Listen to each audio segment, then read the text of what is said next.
আসসালামু আলাইকুম। আজকে আমরা ইন্না লিল্লাহি ওয়া ইন্না ইলাইহি রাজিউন এর তারকিব করব। বাক্যের প্রথমে দেওয়া আছে ইন্না। আমরা জানি ইন্না আমরা কানা লাইতা লাকিন্না ওয়া আল্লাহ এগুলোকে বলা হয় হুরুফুল মুশাব্বাহাতু বিল ফিল।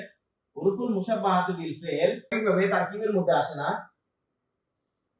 এটা পরবর্তী যে অংশটা আছে সেটাকে বলা হয় ইসমি ইন্না। এর পরবর্তী যে শব্দটা অংশটা আছে সেটাকে বলা হয় খবর ইন্না। ইসমি ইন্না আর খবর ইন্না মিলে স্বাভাবিকভাবে কি হয়? জুমলায় ইসমিয়া হয়। এখানে ইন্না আমরা পেয়েছি। এর পরবর্তীতে এই যে লিল্লাহি দেওয়া আছে। এরপর আবার হরফে আত দেওয়া আছে। এইজন্য আমরা এখানে হচ্ছে ইন্না এখানে যে নাটা আছে সেটাকে আমরা ইসমি ইন্না লিখব। যেহেতু আমরা একটা জিনিস মনে রাখতে হবে যদি কোনো ইন্না আমরা কানা লাইতা অর্থাৎ হরফুল মুশাব্বাহাতু বিল ফিল বা কানা ছাড়া আসবা আমসার পরবর্তীতে সরাসরি যদি হরফে জার চলে আসে তাহলে বুঝতে হবে যে এখানে ইসমে ইন্না বা ইসমে কানাটা ওই যে শব্দটা আছে ওটার ভিতরে থাকবে। এখানে হচ্ছে নাটা আমরা জানি স্বাভাবিকভাবে হচ্ছে কি ইসমে ইন্না।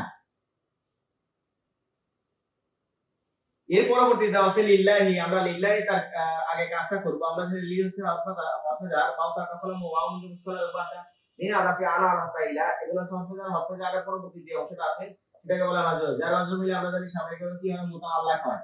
আর মুতাআল্লাক যদি এটা যেহেতু হচ্ছে না দেওয়া আছে আমরা জানি হচ্ছে না দমির আর দমির হচ্ছে এসএম। যেহেতু এসএম এর মধ্যে এসেছে আমরা জানি মুতাআল্লাক যদি জুমলায় ফেলিয়ার মধ্যে আসে তাহলে ফেল ফাইল এবং মাফউলের সাথে মিলে জুমলায় ফেলিয়া হয়ে যাবে।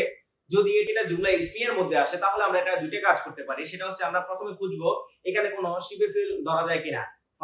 ফাইলুন মাফউল মাফআলুন মিফআলুন আফআলু অথবা ফাইলুন ফাউলুন ফাআলুন ওজনে কোনো শব্দকে আমরা কি ধরতে পারি কিনা।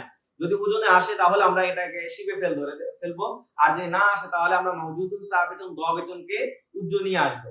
যেহেতু আমাদের এখানে হচ্ছে এখানে হরফে আত দিয়ে হচ্ছে আমাদের আলাদা একটা অংশ হয়ে গেছে হরফে আত। তো আমরা বুঝতে পারতেছি যে এই পাশে যাওয়ার কোনো চান্স নাই। আমরা হচ্ছে এই পাশ থেকে করতে হবে। যেহেতু আমাদের এখানে হচ্ছে কোনো শব্দ এমন শব্দ নাই যেটাকে আমরা কি করতে পারবো শিখে ফেল ধরবো। এইজন্য আমরা